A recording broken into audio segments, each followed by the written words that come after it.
All right, here we go. Good morning, everyone, and thank you so much for joining us on this chilly January morning. This is the first workshop of the LCHI for 2024, entitled ADUs to Zoning Changes, Strategies to Encourage Housing Production. If you don't know me already, I'm Amanda Bebrin, the Director of Housing Advocacy at the Community Development Partnership, or CDP. The CDP is a nonprofit community development corporation, and for 30 years, we've supported the 8 towns of the Lower and Outer Cape in building a diverse year-round community of people who can afford to live, work, and thrive here. To accomplish our mission, we promote, develop, and manage affordable housing.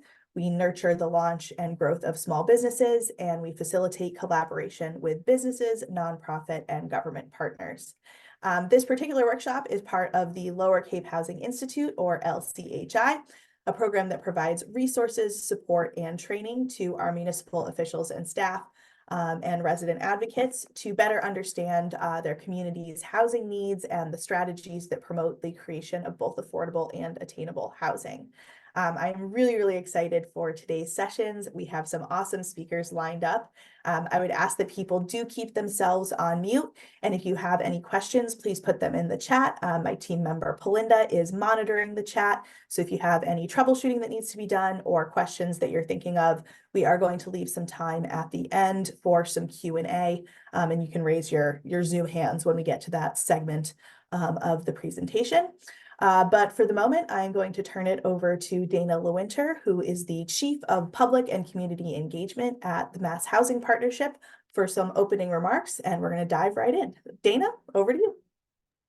Thank you, Amanda. Thank you so much for having me. It's good to see everyone, see some familiar faces and some new faces. So I'll just jump right in. So the conversation today is going to be about zoning and different types of zoning and different ways we can have zoning work for our communities. And I just want to start with some framing comments that hopefully you'll take through the day and into your work in general.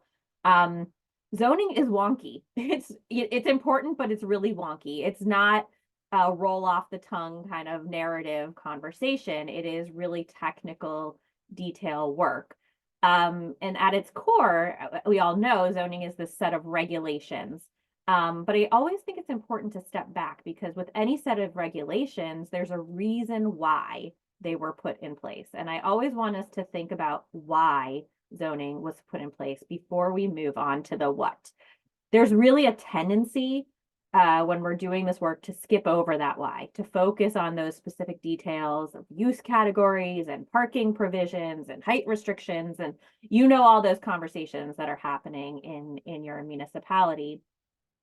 But I think that it's your responsibility as elected officials and staff and board members, volunteers, that any zoning that's in place makes sense. And in order to do that, you really need to start with the why before the how.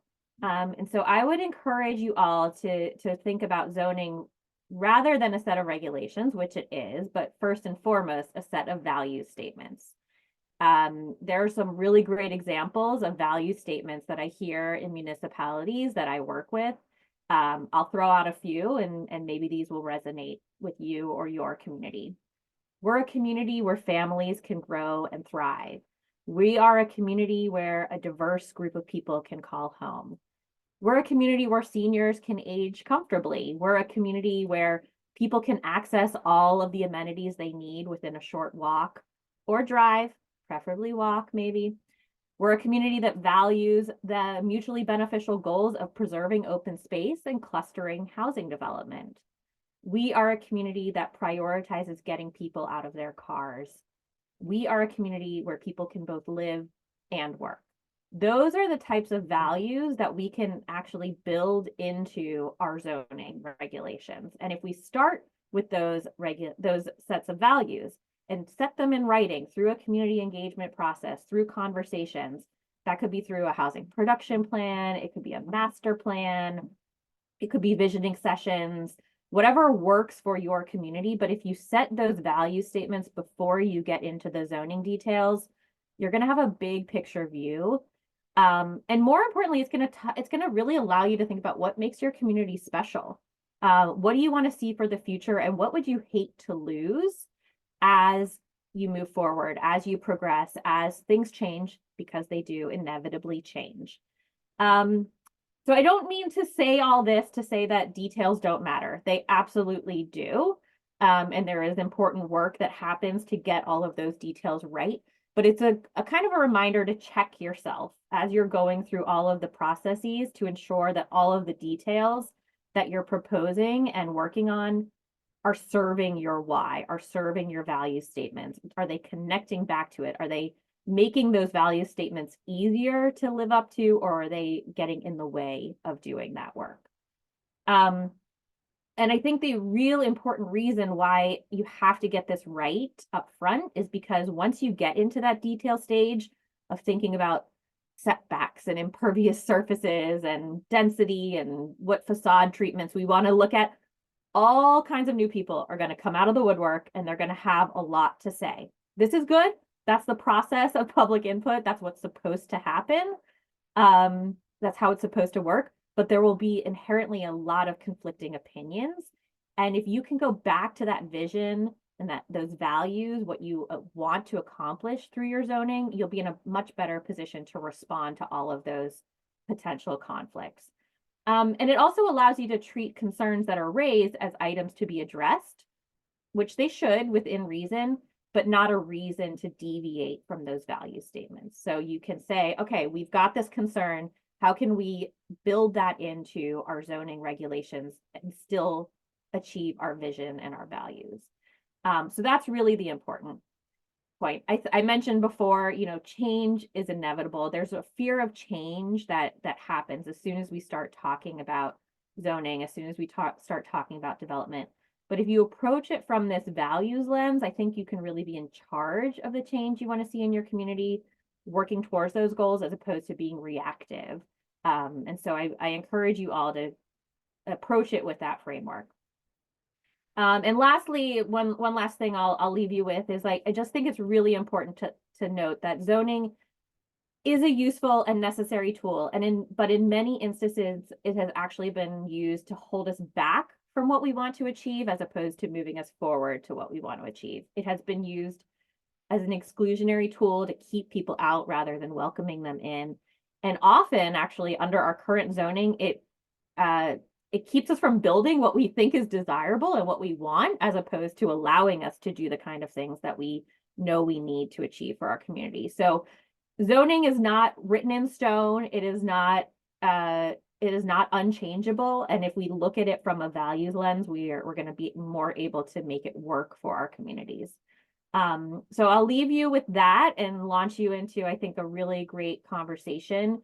But, every time you're doing these really nitty-gritty details, maybe a checklist of sorts to say, before I move forward with this thing, does this move me closer to the value statements of my community, the vision for my community, or does it hold me back from that? Would be a really good strategy to implement as you move forward. So thank you so much for having me. I'll hand it back over to Amanda. Thank you so much, Dana. That is a great way of thinking about it, about values and what we want to see in our communities. I love that piece about what is it that we don't want to lose. And so with that, I'm going to turn it over to Jonathan Burke, the founder of Remain Places, to talk about the things that we love about our neighborhoods and our communities, and maybe the things that we have on the ground and how sometimes maybe the two things don't match. So Jonathan, over to you. Awesome. Thank you so much, Amanda. And Dana, really appreciated the introduction. That was essentially a good executive summary of everything I'm going to share in the next few minutes. So I really appreciate that. And thank you so much. And hopefully that was a good segue into this presentation. As Amanda said, founder of Remain, it's a new organization. We're really here to support the investment in and development of housing in walkable neighborhoods across Massachusetts and across the country. My background, I am a Massachusetts resident. I live in Salem. I have been an attorney. I am an attorney. I always will be an attorney. I've done urban placemaking work, creative public realm work, housing advocacy. I'm on the board of Abundant Housing Massachusetts with Andrea, who's also here as well. Just said hello to you guys. And I'm also a planning board member. So I've been on the planning board in my current community of Salem, Massachusetts for about the last year and a half. So bring a pretty varied background, a pretty varied experience. And really, I think what I want to get folks to come away with this presentation after these 15, 20 minutes of slides and facts is a little bit of a different perspective when you approach thinking about how we build housing, where we build housing, and why we're putting it in the places that we're putting it, right? So this is an overview. This is Montpelier, Vermont, for folks that are familiar. And this is kind of the way I think about some of my development advocacy work and policy work, is really looking at these 4 key elements of mobility, vibrant and active public realms, supporting small business, providing small business opportunities, and abundant housing options. And that's the key here, and that's what I'm going to focus on in this talk. And really, first off, taking a step back and looking at why cities and towns exist, right? Beyond just places for us to call home, beyond just places for us to put our homes. These are places where you meet your friends and your neighbors, you build a social network, you exchange ideas, you conduct commerce, you really build your sense of community and your sense of place and your sense of belonging through these physical environments. So it's more than just a street and a block and a community and a stack of homes. It's a place for you to really build and explore the world and build friendships. Sorry, I'm having a little trouble with my computer there. And if you look at a lot of what we're building today, this is an example from California. I could pick out 50 examples of this from Eastern Massachusetts and the Cape, of places that are really not conducive to connecting with community. They're places that are designed to get people to and from things, and that's really it, right? They're the space where these streets are, and the buildings and businesses on these streets are really not conducive places to building community, and they're not really supportive of a municipal framework and a strong local economy, and a number of the points that I'll talk about today in this presentation here. But we know how to build great places, right? We've been doing it for a long time. We have dozens of them across Massachusetts, these walkable downtowns that have opportunities for small business, that have a lot of great housing opportunities, and then have a lot of opportunity to reinvest in and produce more housing in these neighborhoods to further support changing and evolving communities, but also small business communities in those areas. And through this presentation, really hoping to make a strong case for walkable housing. That's a lot of my passion, my advocacy, my work, is encouraging more production of housing in walkable areas. And I'm going to go through it in this framework as I laid out here: traffic and congestion, environment, municipal budgets, small business, public health and social connectivity, this phrase right sizing our housing supply, which I'll explain in a second, aging in community, and I'll explain a little bit more about why I crossed off place there in a bit, and really a value statement, as Dana really succinctly gave gave in her introduction before. So first, we're looking at our traffic and congestion issues, right? The way we've been building housing and planning our communities for the last 50, 60 years has been really heavily reliant on the car. And we're finding that our road networks across the state, not just our highways, but our local roads, Route 6 on the Cape, they're at capacity large portions of the year. So how do we work on getting folks out of their cars and onto bikes if they're able to, onto sidewalks, and really doing more that doesn't require a trip in a single occupancy vehicle? So a couple stats that I want to show from the U.S. Department of Transportation, and a number of facts I'm going to show in this presentation are things that I've discovered over the years that I felt were shocking, and that when I give presentations, other folks seem to agree. So I think it helps to kind of frame some of the advocacy and some of the reasons why we need to support more walkability in our communities. But 87% of daily U.S. trips are by car. The number is probably a little bit higher in the Cape, but only 15% are commuting, right? 45% of those trips in those single occupancy vehicles are for shopping and errands. So the question is really, how do we get some of those folks out of their cars and the ability to do and conduct those errands and that commerce by foot, eliminating that traffic from our local roads? And if you look at this chart too, this is a graph of sort of the distance of all trips in the US. These are all modes. These are car, these are bus, these are transit. The vast majority are less than 3 miles. 28% of all trips in the US are less than 1 mile. So those, for many people, are things that could be done in a 15, 20-minute walk for folks that are able to. And the questions that I look at and the methods that I look at are, how do we enable more of those trips to be done by bike, to be done by foot? And that's really what I point out here, sort of the area that's ripe for disruption in our society today. So first, we're looking at our environment too, right? Why are we talking about building walkable housing and walkable infill housing as opposed to continuing to build single family homes on large lots further and further into nature? we're not producing more land. And the land we have, I think we all agree we want to try and protect. So living in nature is the worst thing you can do if you love nature, right? If you really want to protect nature, don't live in it. Live in areas that are already built, that have opportunities for infill development. And also eliminating emissions from traffic and from congestion, tire wear, those sorts of things that require more and more paved spaces, more and more driving.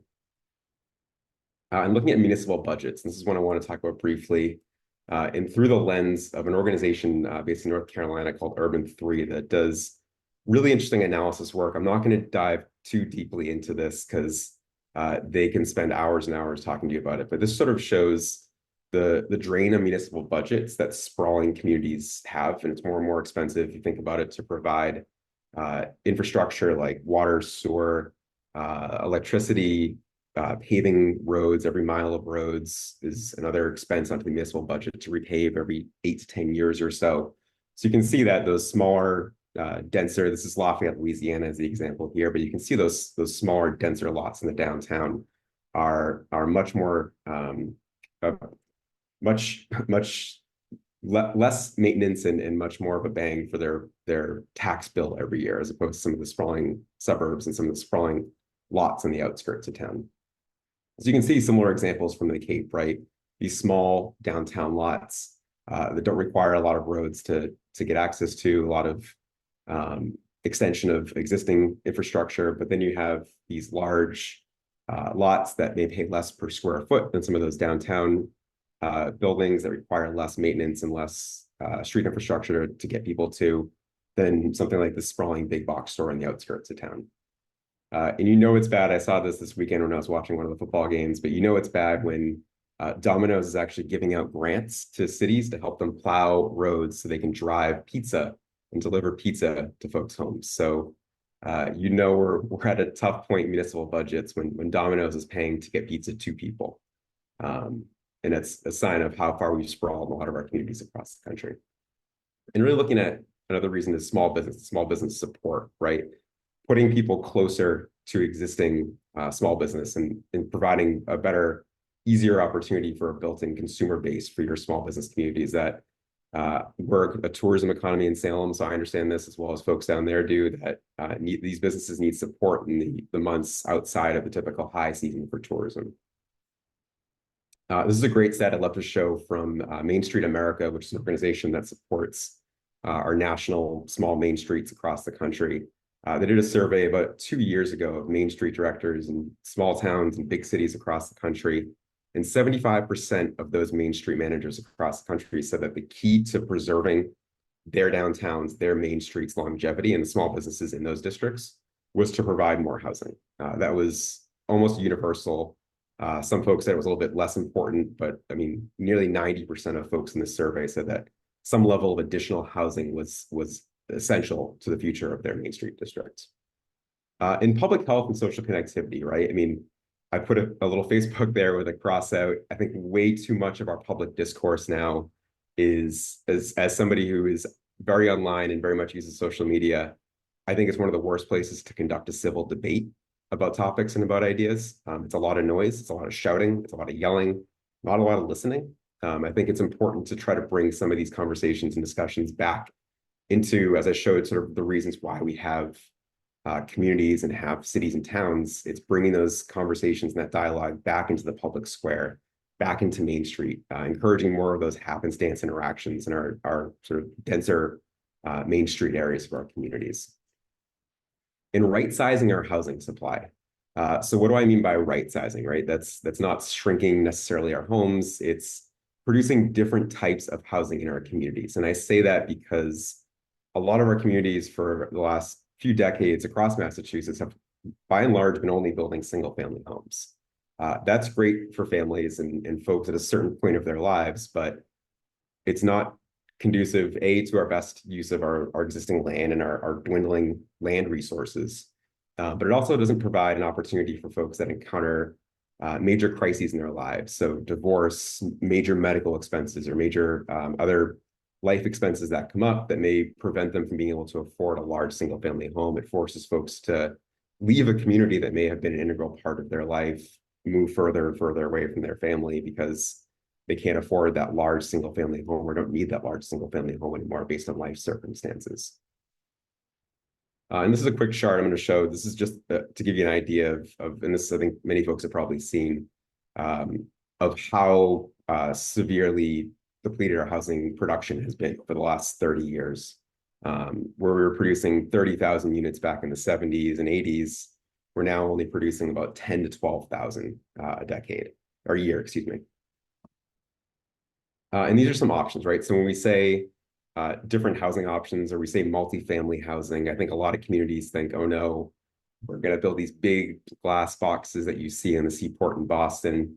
And I think this slide is from a design firm out in Arizona called Opticos, really, I think, drives home the idea that it's not just that stuff on the right that you see, those big boxes, but there's a large array of different types of housing that we can zone for that isn't just single family and that isn't just large 100 or 50 unit multifamily, that there's this whole universe of options and opportunities for us to, like I said, right size our housing supply without bringing in that large, scary, massive 100-unit building that I think a lot of folks may not want in certain areas of their downtowns and their main streets.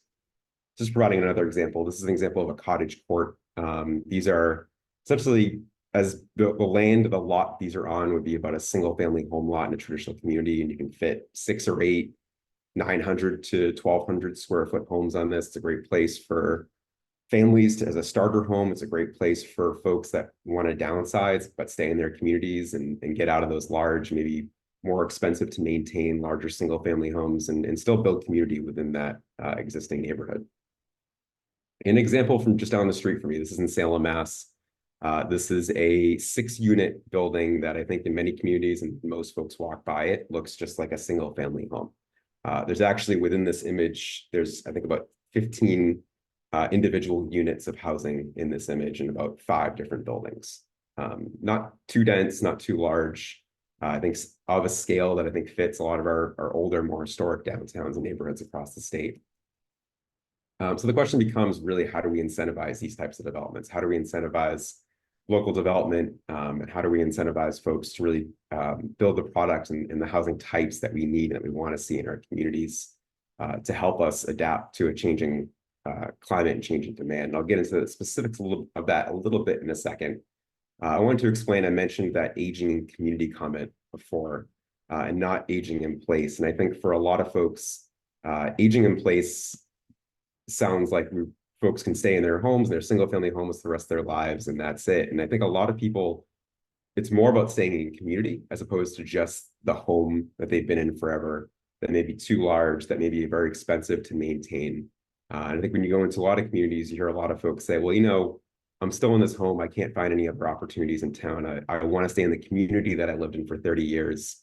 But yes, this expensive 80 or 100-year-old home is getting to be too much for me to maintain. So I would like to find something smaller. And I think that gets into the point of right sizing our housing supply that I was discussing before. And if you look at retirement, and I think the idea of folks leaving their communities and leaving the state to retire, I don't think it's as prevalent as it was 30 or 40 years ago. An AARP survey recently showed that only 29% of older adults said they ever plan to leave the communities that they're in when they retire. I think those numbers are just dropping as we continue to go.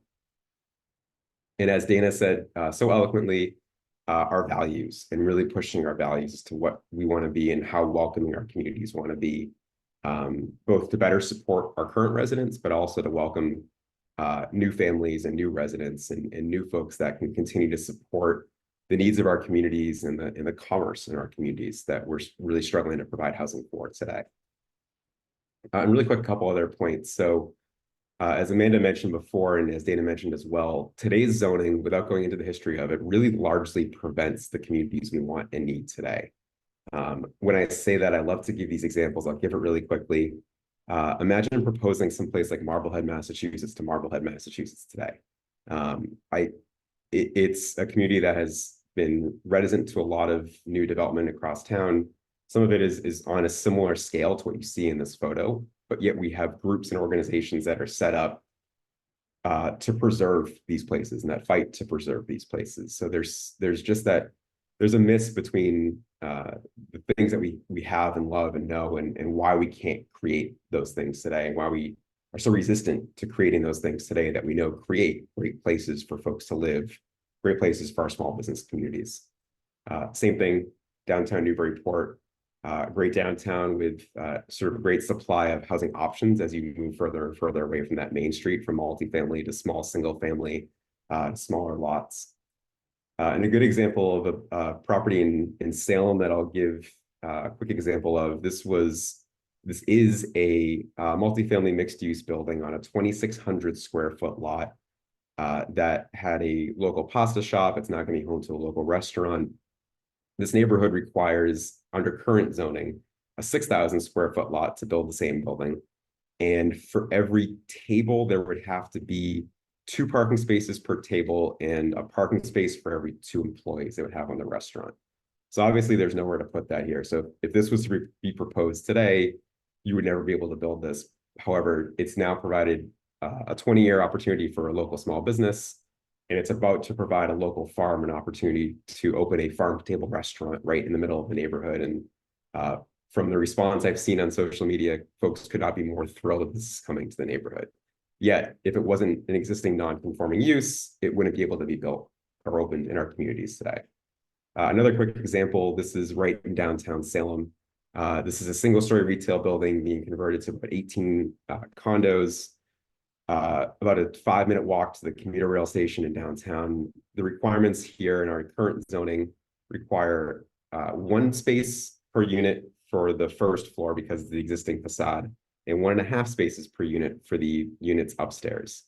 So as we got this at planning board, we had the discussion of, well, the developer has to go off site now to buy deeded parking spaces at different lots across the downtown. He's talking to the church about buying a space from their parking lot.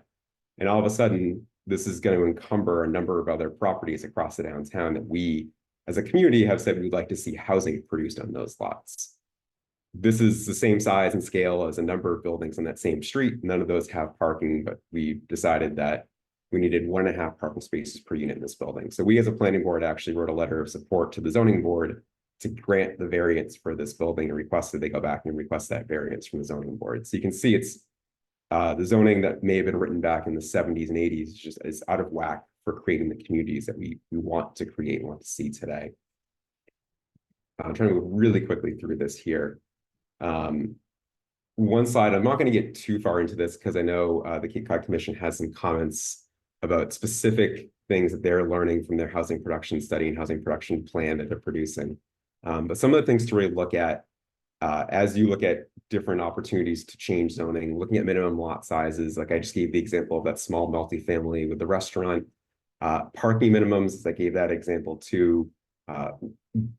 Are we being too onerous? Is it something that we can potentially allow the private market to dictate a little bit more? Eliminating exclusionary zoning, when I say that, I don't mean eliminating single family, I mean allowing for other types of housing within traditional single family neighborhoods. Again, that doesn't mean creating 50-unit buildings next to a single family home. If you look at a number of states, Vermont's a great example of a state that has eliminated exclusionary zoning statewide and allowed between 2 and 4 unit buildings on any lot statewide that has electrical and utility hookup to it. And considering form-based codes, right? And form-based code, if for folks that aren't familiar, and I won't get too deep into this here, it's a way of really focusing on the physical form and the design of the buildings and the street as opposed to just strictly regulating land use. And really, I think in a way that resonates with work I do, really emphasizes that relationship between the buildings and the streetscape and the public realm. And I think that is, aside from producing the housing, is really one of the most important pieces of some of the zoning work we can do, is how does that public realm interact with those spaces in that community. And really looking at how do you expedite a permitting process in key development areas in your community. Where are the areas that you want to encourage development? And from a private sector development standpoint, where are you breaking down sort of they're de-risking some of the pre-development costs and that go along with small mixed-use infill development, and encouraging and incentivizing development in those areas versus potentially in the outskirts of town by making it easier in the areas that you do want to see development. And I think I'm going to skip the rest of this because I believe I'm over time. So I will stop there, turn it back to Amanda. Thank you so much, Jonathan. And you were like, that was only like 2 slides that you skipped over at the end, and I think we got the bulk of it. Thank you so much for all of that. And the pieces about right sizing and aging in community, I think are going to be a beautiful tie-in to our next speaker, the CDP's own Talitha Abramsen of our ADU Resource Center. For everybody putting stuff in the chat or with hands up, we're going to leave a couple minutes at the end for questions, so hold on to them and stick them in the chat if you're concerned that you'll forget. Jonathan, thank you again so much. As always, we record these sessions and we'll send out the slide decks and contact information after the fact. And you can always contact me or our speakers directly with any questions. And if there are threads that are conversations we'd like to keep having, those are things that we can consider making workshops in the future. So Talitha, I will turn it over to you to take us onward. Okay, I'm just gonna see. Do you see my notes or do you see the whole, you see my whole thing? We can see your notes. So I will go back, stop sharing. And let's see. How's that? That's the one. It's beautiful. Okay, awesome. Okay. Welcome, everybody. I know I see some faces and names that I have met and have connected with, and there's some people that I have yet to meet. So I hope I will make the rounds. I work at the Community Development Partnership. I've worked there since March, one of the newer staff, and I work in the Housing Resources Department in a collaborative that was started back in April of 22 between our organization and the Homeless Prevention Council. We have a history of working together on many issues to do with housing. It was an initiative that was funded by ARPA, and it was intended to really address the Lower Cape year-round housing crisis. And so my job is working with both homeowners who call to want to learn about accessory dwelling units and whether their property is eligible. I do some feasibility research, connect them with resources around permitting, financing, any other kind of people they need to connect with. And I also work with the town staff to share what I'm learning in the research I'm doing and see how we can make this process easier in our region of the Cape and across the Cape for homeowners to build more ADUs. So let's see. So this accessory dwelling units is one strategy in our housing toolbox. It's one among many, but it's one that's really needing to be explored, expanded upon, and engaged as a tool. We can't afford to leave any tool unturned in terms of this housing crisis that we're facing. Can you see this going forward, Amanda? Yes. So I'm sure most of you know what an accessory dwelling unit is, but just to kind of start from the ground up, it's basically something that is accessory because its purpose is secondary to the primary residence on the property. And you can either build them within the primary residence, you can attach it to the primary residence, or you can build a standalone unit or convert a standalone unit.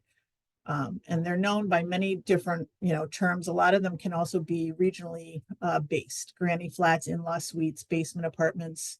But this is not a new concept.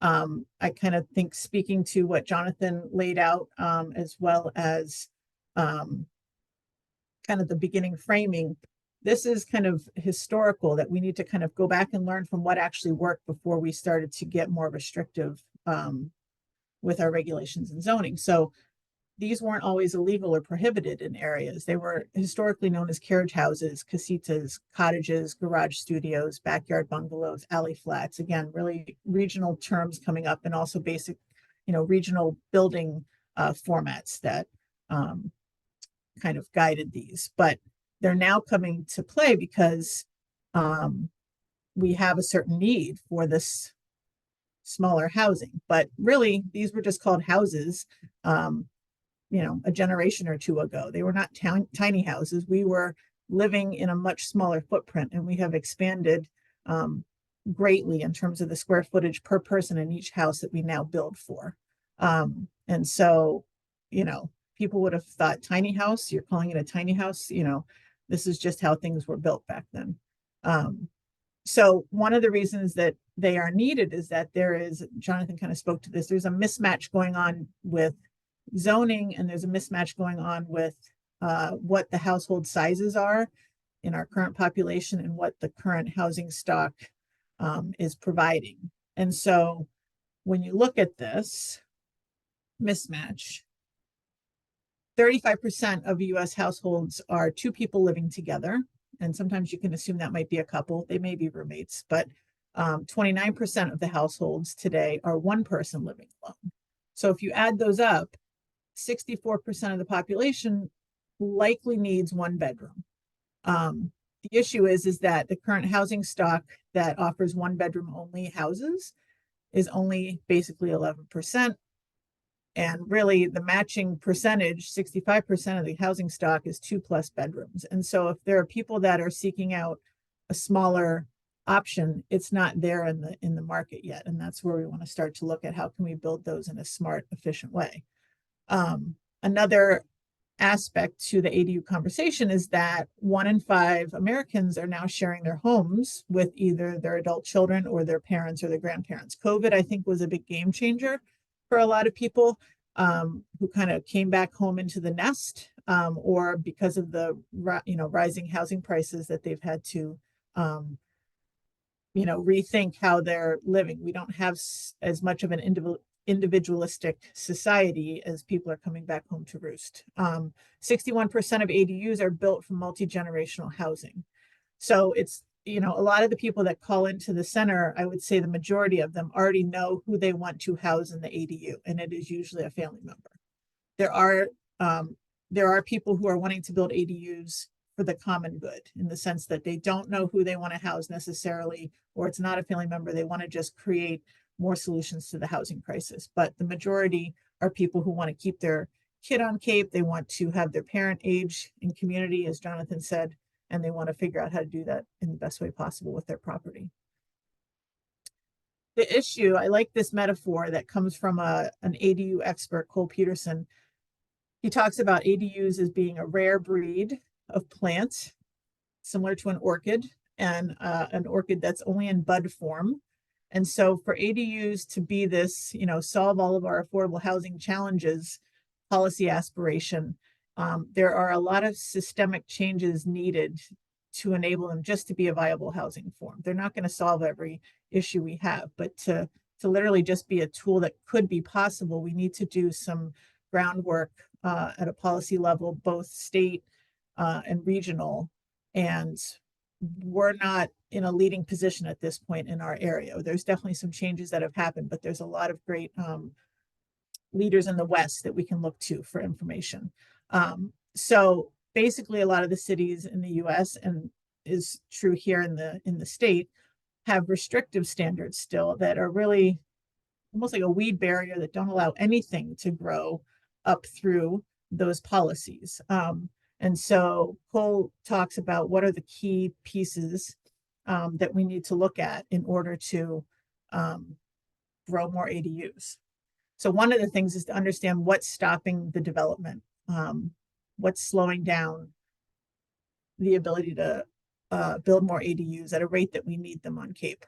So there's a lot that are common, and I think that Jonathan talked to some of these, and then some of them are specific to the Cape. So one of them are restrictive bylaws, looking at lot size, setbacks, lot coverage, owner occupancy, stipulations around length of rental, parking spaces, minimum and maximum size restrictions.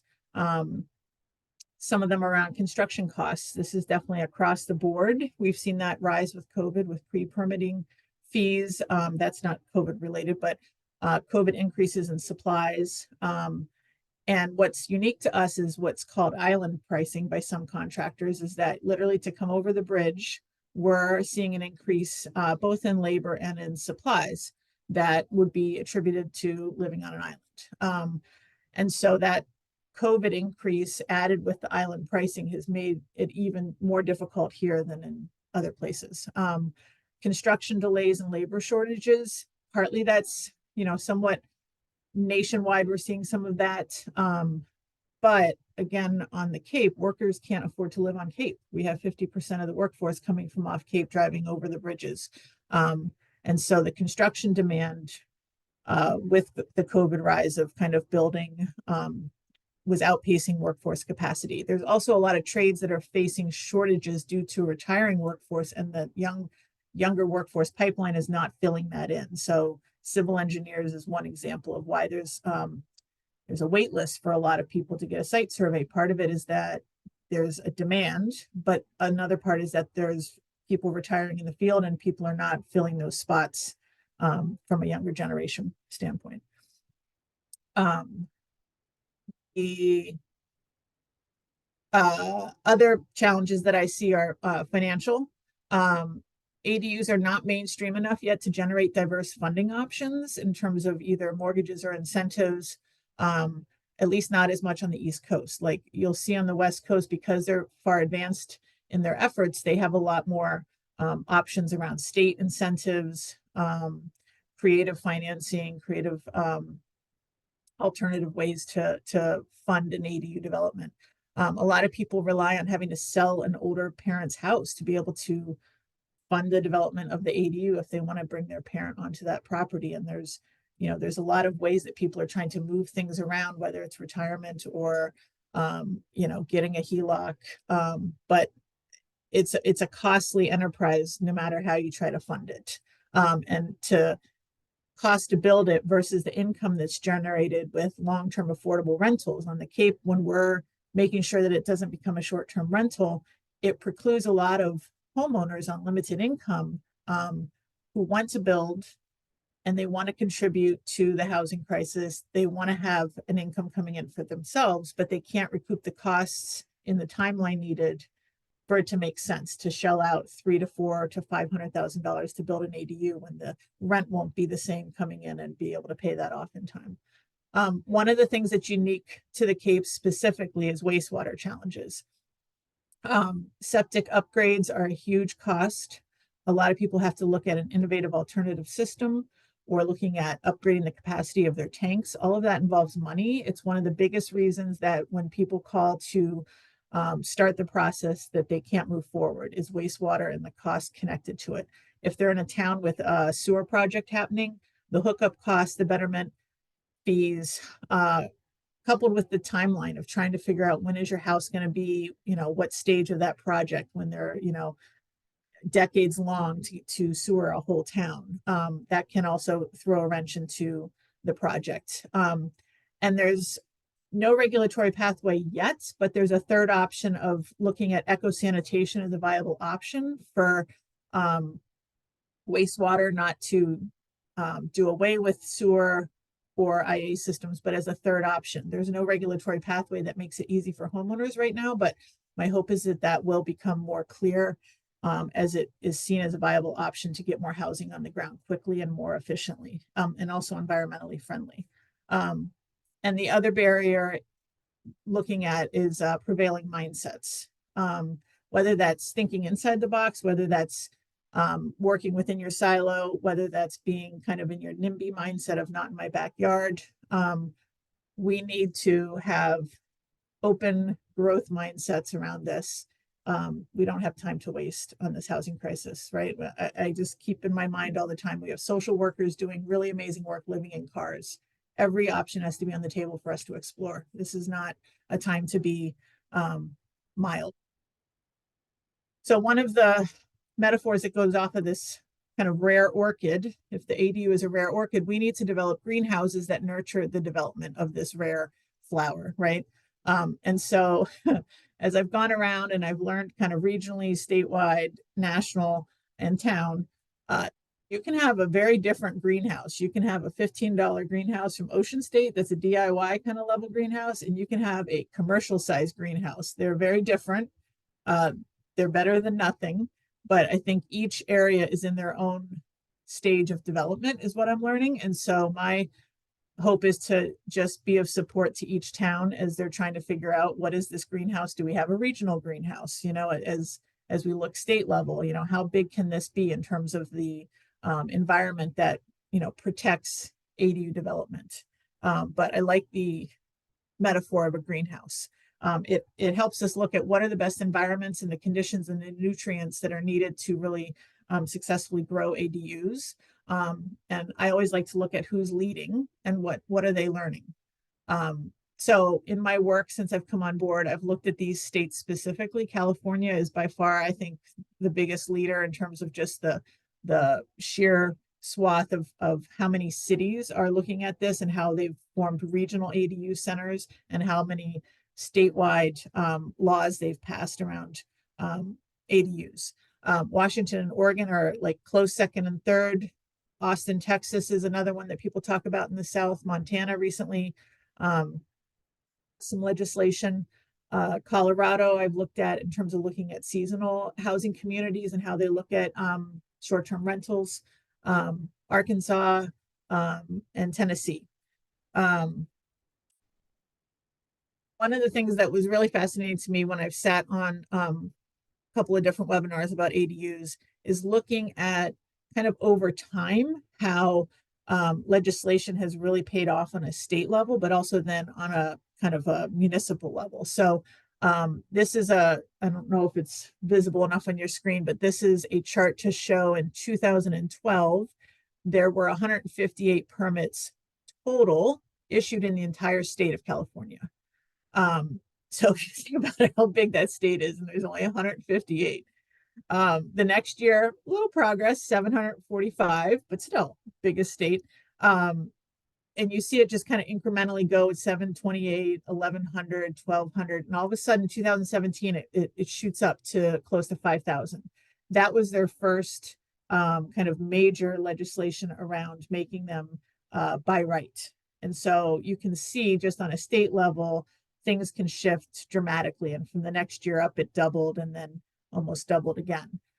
When you look to the right by city, you can see that in 2015, before that kind of by right legislation, Los Angeles had 300 permit applications. In 2016, there were 257, and by the next year, it went up to 3,800.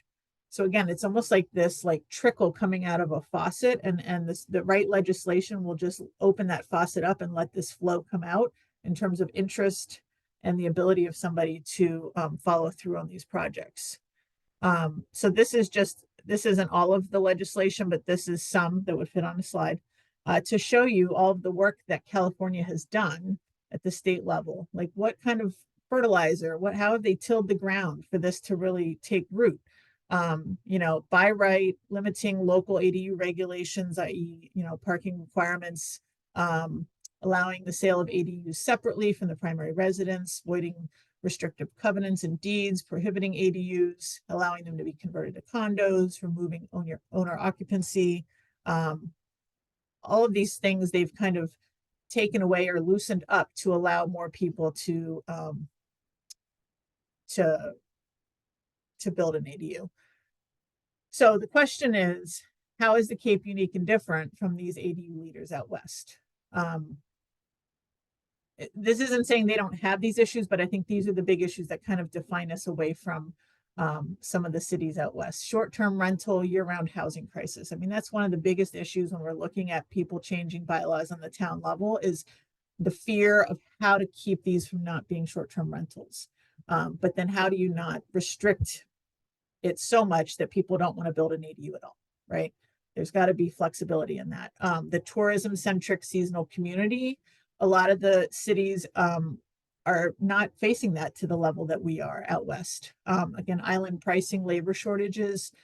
I really feel like our real estate market, as much as it across the country went bananas with COVID, the fact that we were like the 4th most popular place to move to during COVID, I think we are a canary in the coal mine. We kind of have an exacerbated effect in terms of our real estate market. Again, back to reliance on septic. 85% of the Cape relies on septic. In the country, only 25%. So when I talked to Cole Peterson, the national expert on ADUs, about how do you guys deal with the septic challenges, he's like, we don't really have those. They're mainly sewered already. And so this is an area that we're kind of needing to carve out our own solutions in some ways. And I think we'll be leaders for other coastal communities. going to the coastal piece, the aquifers, our water pollution, the unique challenges of the land and the environment of the Cape is unique to us. Our year-round population that is aging, we have different demographics than, you know, LA may have. And we're very town-centric. You know, a lot of other places will kind of organize and regulate in ways that may be more regional or state, and we're very town-focused, kind of New England based. So speaking of kind of getting out of the town and going into that state level, there's a greenhouse that's being hopefully constructed at the state level for us. And this is the first of hopefully many to come in the future. There's a housing bond bill that's in the works of being reviewed and going through the process that has an ADU as of right section that would permit ADUs to be built by right in single family zoning districts. This would be a huge win if we could have this get through at a state level. You know, a lot of the towns already on the Cape have been ahead of the curve in that sense, but on a state level, it just opens up so many different conversations and even just funding sources and ways to creatively, you know, incentivize this that we need at a state level, not just at the town level. And hopefully this will go into the Cape Cod Commission piece. There's hopefully a greenhouse regionally we can look at. My focus is looking at the lower and outer Cape, but as a whole, you know, how can we not overregulate around this issue? And like, I like the whole values piece. It's like, you know, there's gated communities and there's fenced in farmland where people share the keys, you know, between neighbors, and then gated communities is to keep people out. They're the same structure, different intent. The intent is our values. So I think that's really important with ADUs is to figure out what our values are around this. Pre-approved plans would be huge for us on a regional level, looking at smaller footprints, like Jonathan said, cottage colonies, tiny homes, thinking outside the box with that, thinking about cottages as we have cottages everywhere. Can we now be seen as a leader in repopularizing those, but as all season? Looking at eco-sanitation as a third option for wastewater solution, and looking at co-housing and alternative living communities. These are all things hopefully that our greenhouse will include to really help with the growth. For me, in the end, this is about the common good. This is about a good neighborhood is created when everyone works together for the common good. This is about thinking about our neighbors and that knowing that a diverse community is a stronger community. And I leave with this, that to belong to a community is to act as a creator and a co-owner of that community. What I consider mine, I will build and nurture. The work is to seek in our communities a wider, deeper sense of emotional ownership and community ownership. It means fostering all of the community's citizens a sense of ownership and accountability, both in our relationships and the way we actually, and what we actually control. There's a level of, we can't wait for other people to solve this. We've got to be the actors that come up with the solutions that work for our region. And that's what I'm here to help figure out with all of you and the individual homeowners that want to pursue this solution. So, and good time-wise? Thank you so much, Talitha. Yeah, that's perfect. You are Okay. spot on. Okay. Thank you so much for all of that. I love this theme that's coming through of sort of the big picture, both in terms of how do all the different pieces of like our infrastructure and our policies and budget work together? How do they impact each other? And then how do those systems and policies also sort of become a living embodiment of the values that we keep talking about?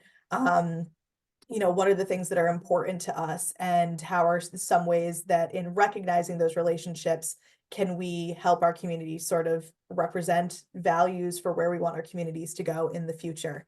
And with that, I think that's a perfect segue over to Chloe Schaefer and Aaron Perry of the Cape Cod Commission, who are going to preview the regional housing strategy that the Commission has been working on over the course of the last year.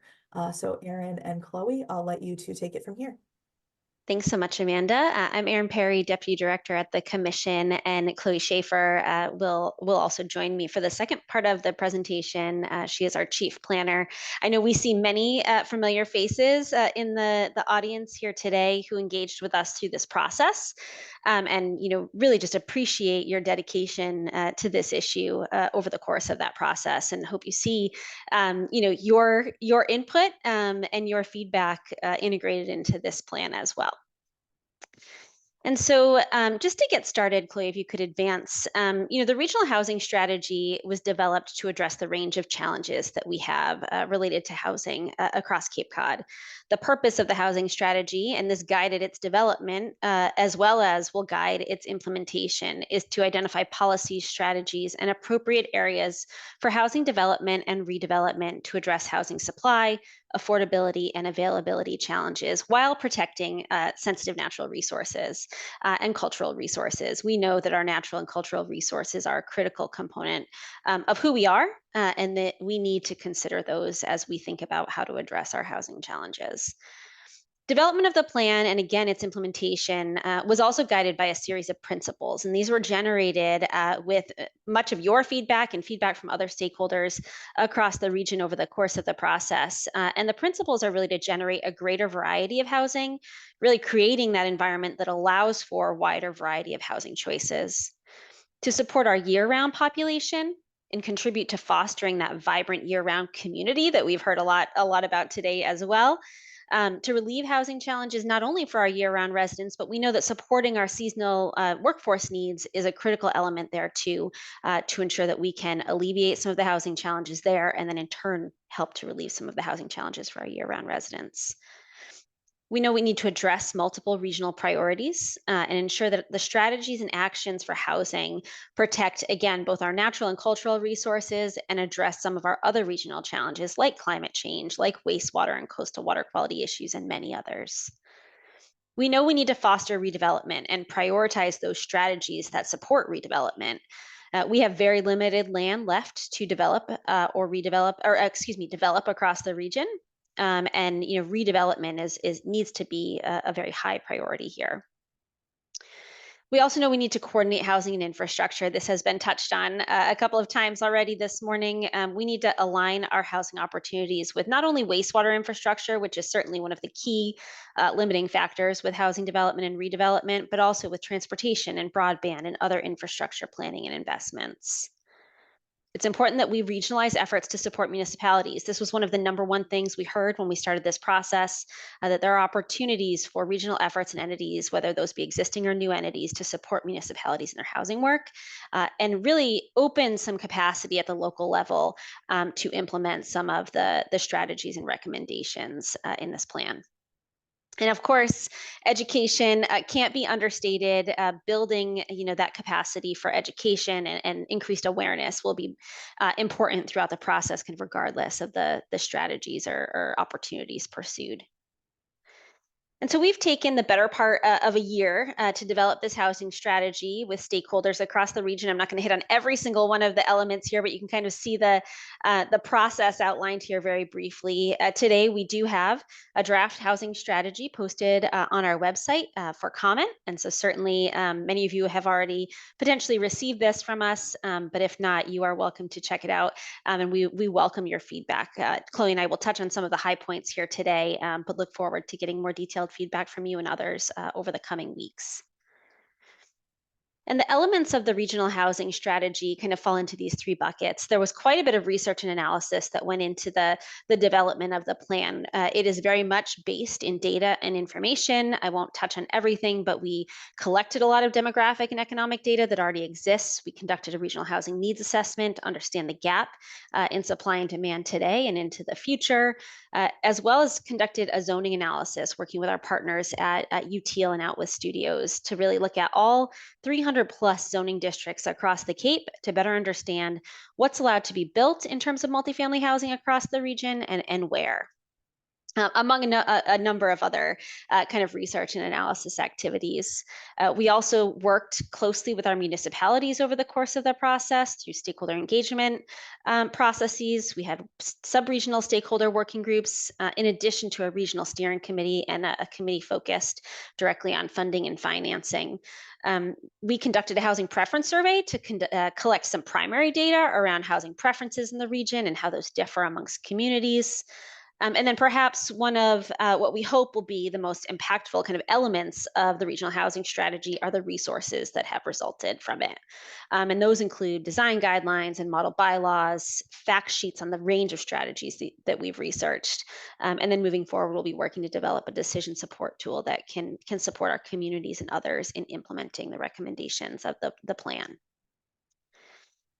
And so just to touch a little bit on the key findings as a result of all of that data collection and analysis that took place over the last year or so, we know, and I think many of you know, that 80% of residential properties countywide are single family homes. We have very little diversity in terms of the types of units across the county. It varies a bit from town to town, but by and large, single family homes are what we have available here. We know that sales prices have increased at a rate that far exceeds income. If you look at just the time frame from 2019 to 2022, median single-family home sales price increased by 60%, and median household income increased by 7.5%. It's becoming increasingly difficult for year-round residents to live here and afford to purchase a home here. We also know that there is strong financial incentive for our rental units to be rented on the short-term basis rather than a long-term basis. It takes just 2 months for the average short-term rents to exceed average year-round rents in the region. Certainly varies by community. In some communities, it's much less than that, closer to a month. We also know that it takes a household, and this is a regional number, but a household must earn $210,000 annually to be able to affordably purchase a median price single family home. We know that on the lower and outer Cape, it is actually a bit higher than that. We also know that estimated housing demand is projected to outpace supply by anywhere from 11,000 to nearly 22,000 housing units by 2035. And that only 2% of the region today is zoned to allow housing developments with more than 2 units to be built by right. So there are certainly opportunities from a zoning perspective for us as a region to allow housing developments, multifamily housing developments specifically, to be built by right. So we took all of the data and information we collected and essentially tried to distill the challenges that we face as a region into these 4 buckets. And essentially the key challenges that we're dealing with are that it isn't allowed or it's too complicated to build multifamily housing across the Cape. It's too expensive to build new housing, and we know that's a problem faced in areas outside of Cape Cod, but it's certainly particularly challenging here. It's too expensive to secure or maintain housing, and that certainly ties back to the amount that a household needs to earn and the kind of difference between our median household incomes and the increase in our home prices. And that it's hard to find and keep year-round rental housing. We know that we have a particular challenge with rental housing given the strong desire for a short-term rental market. And so we have done, and Commission staff has collected quite a bit of information on a broad range of strategies that might be applicable for Cape Cod communities. And those strategies fall into these kind of 5 buckets. We've identified and researched strategies on policy and permitting. So those are strategies for zoning and permitting to encourage housing development or redevelopment. Some of these strategies have been touched on, like pre-approved plans and opportunities to allow multifamily housing by right in the appropriate areas. Land acquisition and development strategies. How can we more quickly and opportunistically procure land for affordable and attainable housing and foster its development and redevelopment? Financial support strategies, those that provide financial incentives to encourage not only the creation of affordable and attainable housing units, but also the preservation of the units that we have today. And this category also includes financial support for residents who are seeking or trying to maintain housing. We have program revenue sources, acknowledging that it's important that we secure revenue to fund affordable and attainable housing initiatives and programs, whether those be existing programs or new programs that better suit our needs as a region. And that, again, education plays into all of this. So strategies to build greater education and awareness in the community, not only around housing needs, but around the potential solutions and why we think they will be successful here. And so this next slide, you're not necessarily meant to read. We'll have more information for you, and more information will be included in the plan. But this is kind of the range of strategies that we're looking at and collecting information on. Chloe will touch on some fact sheets that we're generating for each of these. But this is really just meant to illustrate the scale of the types of strategies that we're looking at, that the strategies range from those that are applicable at the site and neighborhood scale, the town-wide scale, sub-regional, and up through the regional scale. And so, with that, I think we've collected a lot of information on a range of strategies that could be applicable across our communities. But what we really want to spend a little bit more time on is touching on the key regional recommendations identified in the plan, as well as some next steps there, and the resources associated and that have been developed through the regional housing strategy to help support implementation of those key recommendations. So I'm going to turn it over to Chloe to touch on those. Great, thanks, Erin. Good morning, everybody. So as Erin mentioned, in addition to the numerous different strategies that were on that previous slide, there are 13 key regional recommendations that really came out of this planning process. I'm not going to go through every one of them, but I will highlight a few. And certainly, given the topic of today's forum, could not highlight changing zoning. So that's certainly that first key regional recommendation there, changing zoning to allow for multifamily housing and more diverse housing types by right in appropriate locations and communities. Certainly, the ways in which community changes zoning may take different forms. That might be looking at things like form-based code, as was mentioned earlier this morning, or kind of some more minor tweaks to different dimensional standards or other regulations in a town zoning bylaw. Another one that kind of goes hand in hand a little bit here with changing zoning is streamlining permitting. So looking at opportunities to create more predictable and streamlined permitting for more varied types of housing, again, in those appropriate locations throughout communities. Certainly looking at those opportunities that can make that process more predictable, both for developers in terms of understanding kind of what it will look like in terms of going through the permitting pathway, but also looking at regulations that would support predictable outcomes for the community. So they would perhaps have a greater level of comfort of what might be coming forth in different types of developments. Again, really helping to kind of ease some of those permitting processes. We know the discretionary permitting processes can be very lengthy. Another two recommendations that really are in response to something that we heard very loud and clear throughout our municipal meetings and stakeholder processes are both developing a community land trust and regional housing land bank, as well as developing a regional redevelopment authority. And so throughout our stakeholder engagement, we heard a lot about the need for a regional entity that could more swiftly take action on opportune parcels of land, buying that land or selling it for affordable and attainable housing opportunities. Certainly know the municipal procurement process can be very deliberate and can move slowly at times, which means some of those opportunities might be missed. So both of these key recommendations pointing to entities that could really work to be a bit more nimble in taking action on some of those opportunities as they present themselves. Also, would highlight here certainly providing low or no cost loans for ADUs. Certainly just heard a lot about that. And the opportunities that those might present for the region, but looking at programs that could be developed to really help homeowners in offsetting some of those high upfront construction costs. As Talitha mentioned, certainly programs doing this on the Cape as well as out west. So great models to work from there, but really looking at how we could help kind of stimulate some of that construction for those homeowners that would like to do so. Another one I'll touch on here is dedicating municipal tax receipts towards housing and infrastructure.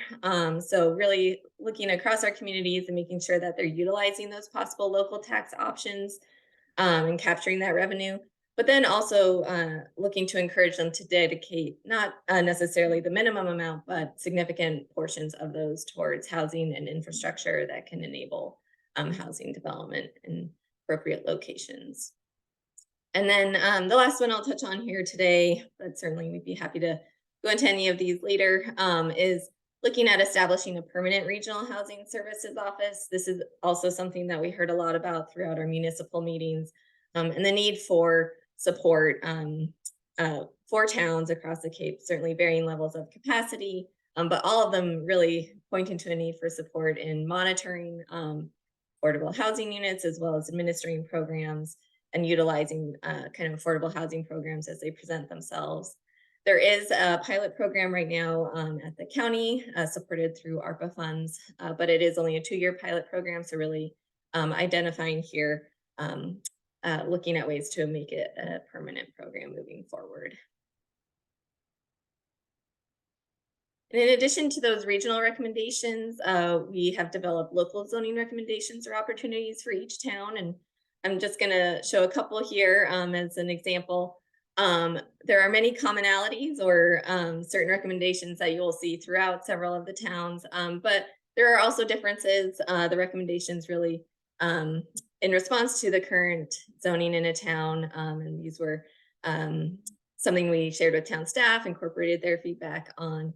But so one example here, Harwich, looking at adopting an inclusionary zoning bylaw is one recommendation we have there. Certainly many towns throughout the Cape have inclusionary zoning bylaw, but not all of them. So certainly looking at that. Again, kind of back to ADUs, allowing ADUs on existing lots where they can meet other standards, but not requiring that minimum lot size there. And also allowing mixed use by right in commercial centers, village centers, really to help kind of promote greater housing diversity and opportunities in those more walkable, vibrant areas that we were hearing from Jonathan about. One more example here, Wellfleet. Another kind of common recommendation is looking at allowing single family to duplex or triplex conversions. So looking at those larger homes, maybe again, if people are overhoused, but some opportunities for perhaps splitting them up into some more affordable, smaller housing units, but really in that existing housing form, so still fitting in kind of with the built environment of an existing neighborhood.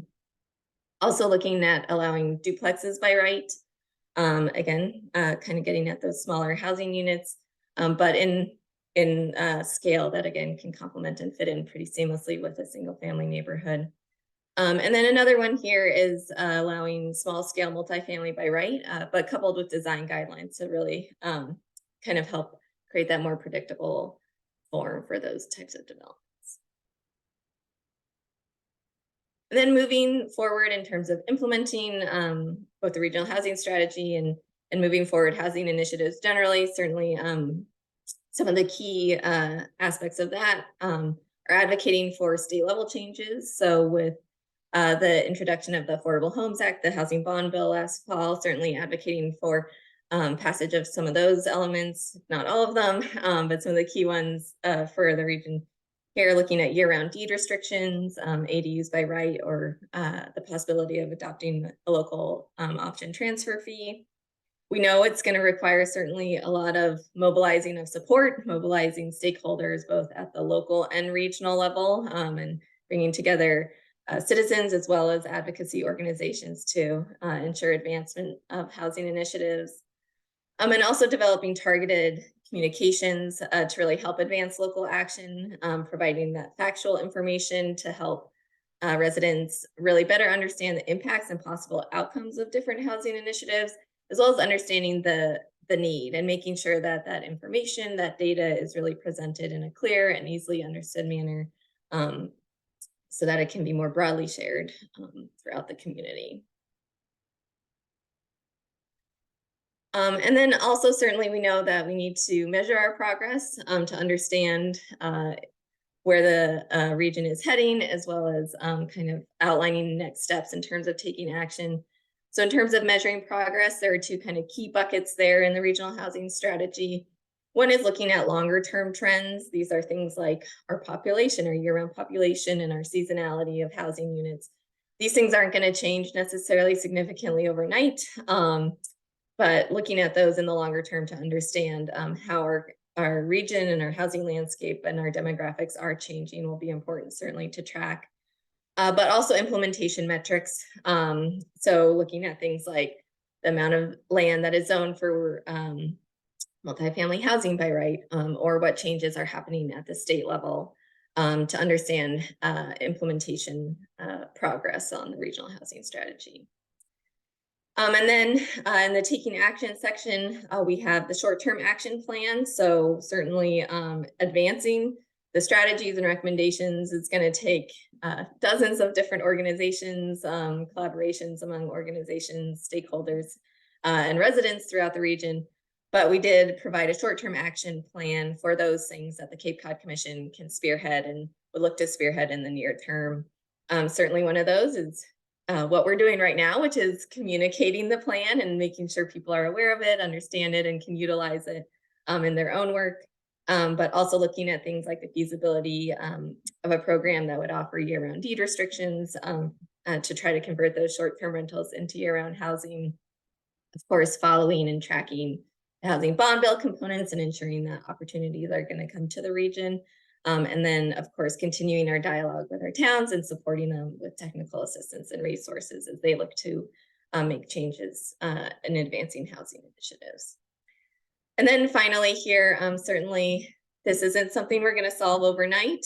This is going to take time. So just recognizing that there is a need to ensure that our efforts and our work and what we plan for is really sustained for the long term to ensure the success of the strategy. And finally, just quickly, I'll go through a few of the resources we have developed and are currently developing to support the regional housing strategy. One of those are multifamily housing design guidelines, kind of again going back to helping to support that more predictable development we were talking about a little bit earlier, but so we've developed these design guidelines. They're broken up into kind of two key sections. One is principles and standards for buildings based on the building type, and it ranges all the way from an accessory dwelling unit up to your larger corridor apartment building.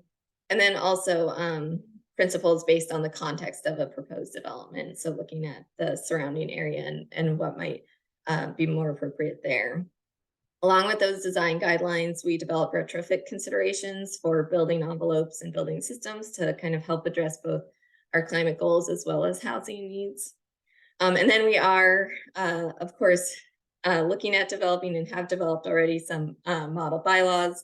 One on the screen here is our mixed use model bylaw, but looking at developing many more of those. So towns have something to start with when they're looking at changing zoning. Some of the ones here that mixed use already available, of course, but also looking at how we can incentivize year-round rentals and incentivizing the conversion of single-family homes into multiple units.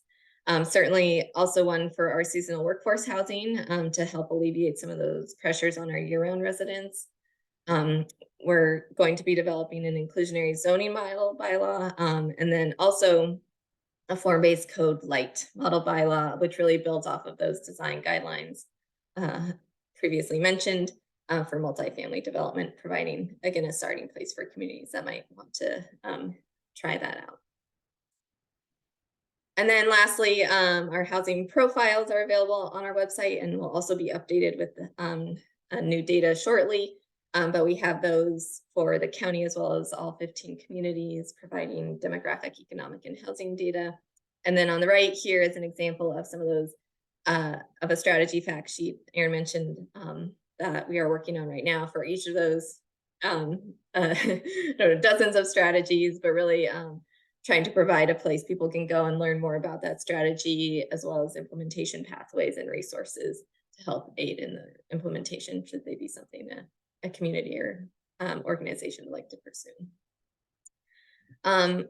That's all we have. Would certainly invite you to check out capecodcommission.org/housing. You can find the draft strategy there, as well as many of the resources. And also our Data Cape Cod website has a lot of data related to housing and the economy and our population. Thank you.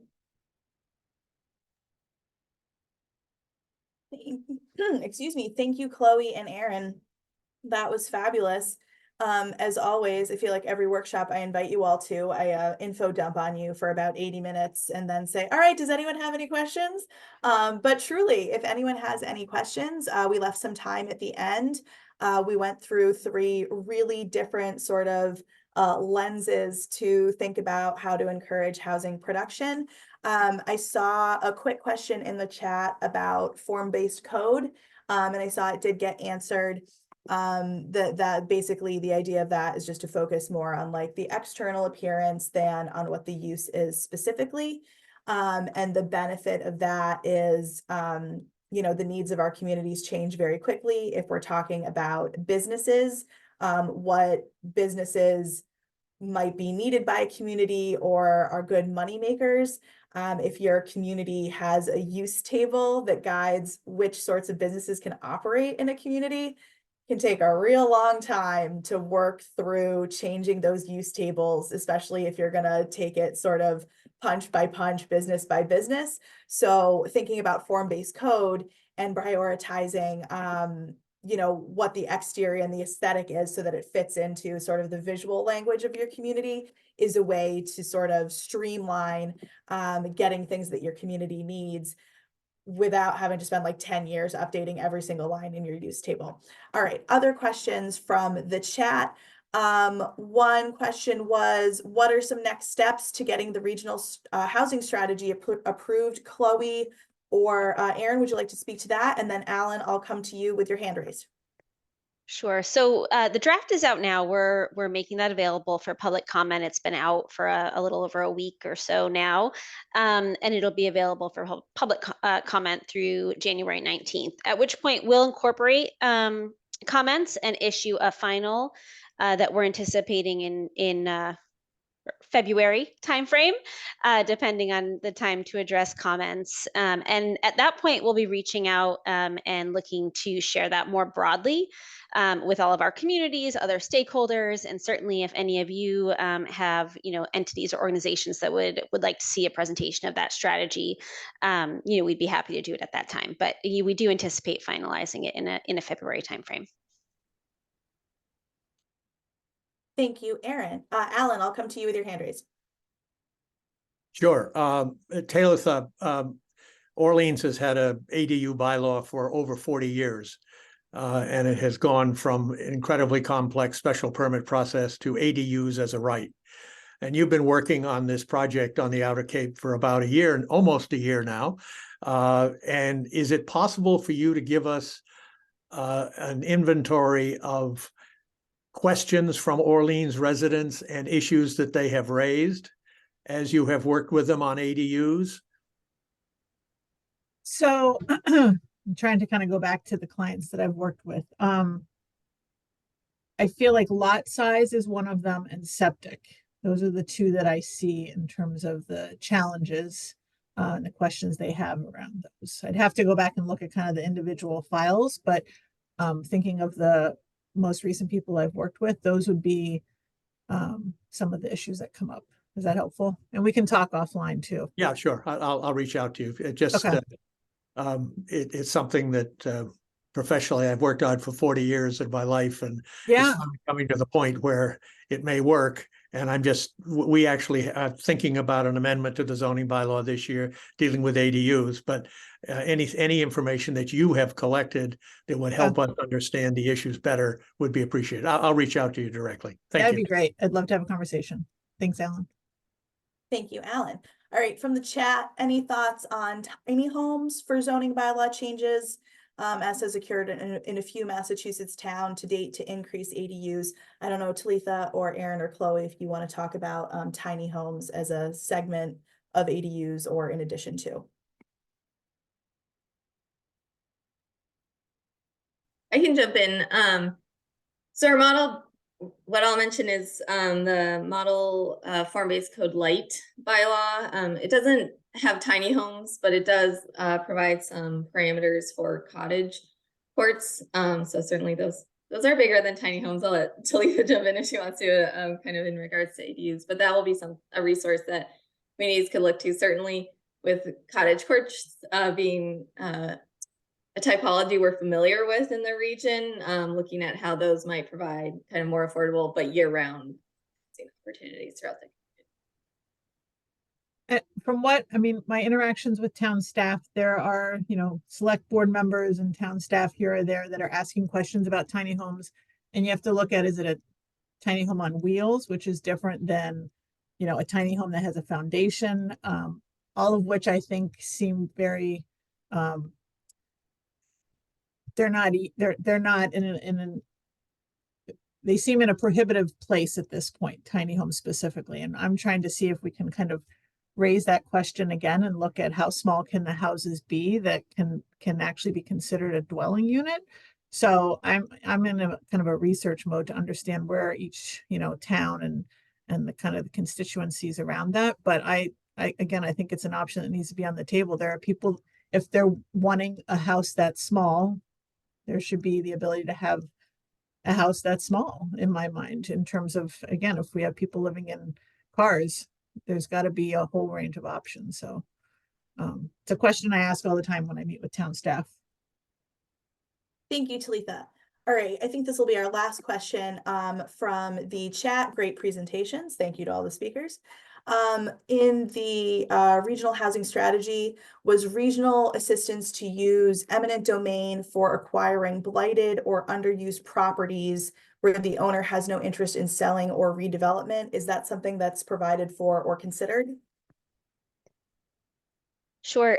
So one of the key regional recommendations, it's got multiple parts, and Chloe touched on, is to, in the nearer term, develop a community housing trust and a land bank. So a couple of entities that could help support, more quickly acquiring it and developing land for housing. A longer term strategy with perhaps more power associated with it is considering developing a regional redevelopment authority, which could utilize tools like eminent domain to be able to acquire properties and redevelop or develop them for housing. So that is a component of the strategy. We think there is a nearer term opportunity to assist in this area with a longer term strategy of developing that regional redevelopment authority. Thank you, Erin. All right, we are coming up on time, so I want to again thank all of our speakers for taking the time this morning for really, really detailed and thoughtful presentations. Again, we record these sessions, so I will send out the recording and the slide decks and any resources that may have come up during the course of the presentation. And I will say in closing, as a takeaway for this audience, specifically of municipal officials and staff, as Dana said right at the beginning, how we think about zoning, it's been used really exclusionarily, and now we're trying to think about it as how we can welcome people, how we can bring in patterns of development that we want and uses that we want. And so thinking about housing and zoning not as these like separate silos or apart from the rest of the life of the community and activities of the community, but as sort of the underpinning and the context that helps determine what kind of lives our communities and our residents are going to have. And then I would say the implication or the takeaway for you as board and committee members and municipal staff is, what is everybody else in the town working on? We have this form of government where everybody is sort of in their own little silo and their own little thing. And we don't often pick up our heads and say, okay, I'm on a planning board as well. What is the ZBA working on? What's CONSCOM working on? What is FinCom and the select board setting as our financial priorities? So having relationships with the people who are on other boards and committees, talking to your town staff about what's ongoing, what are the pieces that are in play, and then having a really strong sense of what your role is on your particular board and committee, and how you're helping to move forward those values, this values piece that we keep coming back to. What are the things that are important to your community, and how does your little slice of that help move towards those values? So we are right at 11:30. I love when I hit a time target right on the dot. Thank you all so much for being here. We will send out all of the resources. Thank you again to our fabulous speakers, and we will look forward to seeing you at our February workshop about local preference, and then we have peer groups in March for the spring as well. Thank you all so much, and we'll see you soon. Thanks, everyone. Bye-bye. Thanks, everyone. Thank you.